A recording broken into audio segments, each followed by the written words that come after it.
بھروسہ زبیدہ سلطانہ عراق کے مشہور شہر بغداد میں ایک اللہ والے بزرگ رہتے تھے۔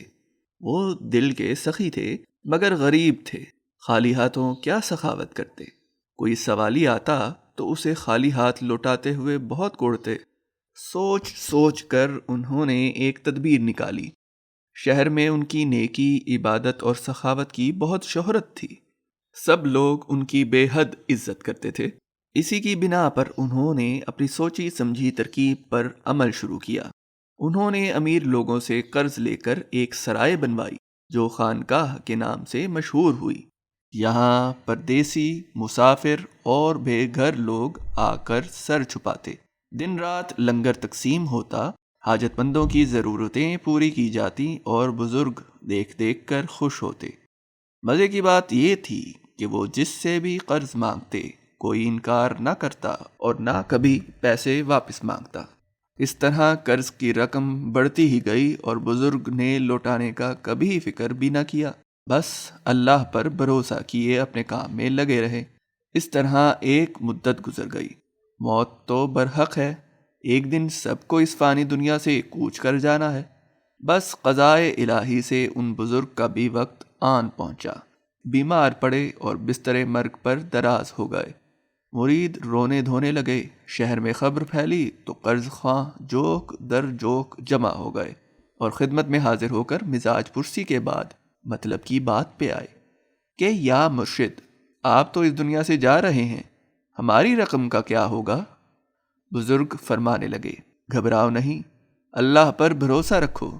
میرا ایمان ہے کہ وہ ضرور کوئی صورت غیب سے پیدا کر دے گا اور مجھے شرمندہ نہ ہونے دے گا۔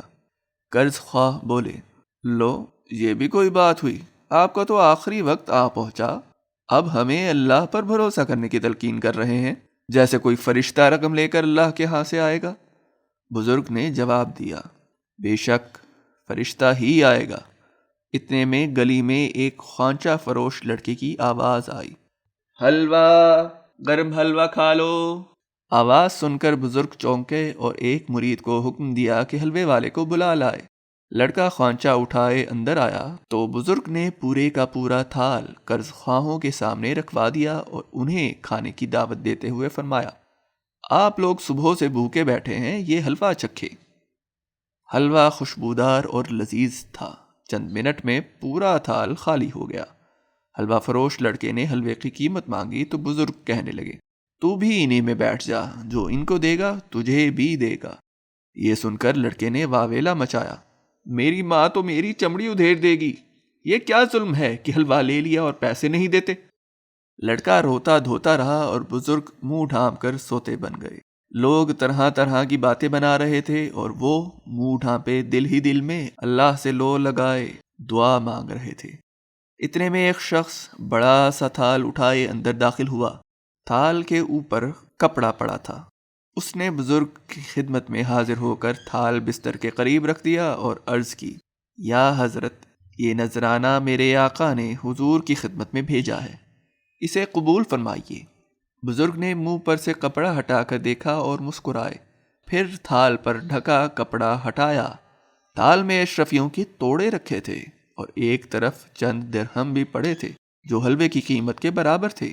بزرگ نے درہم اٹھا کر لڑکے کو دیے اور اشرفیاں قرض خواہوں میں تقسیم کر دیں جو عین ان کے قرض کے مطابق نکلیں۔ یہ کرامت دیکھ کر سب نے بزرگ سے معافی مانگی۔ انہوں نے مسکراتے ہوئے دعائیں دیں اور کلمہ طیبہ پڑھتے ہوئے منہ ڈھانپ لیا، پھر بڑے اطمینان سے آخری سانس لیا۔ جو شخص صدق دل سے اللہ پر بھروسہ کرے وہ کبھی اسے مایوس نہیں کرتا۔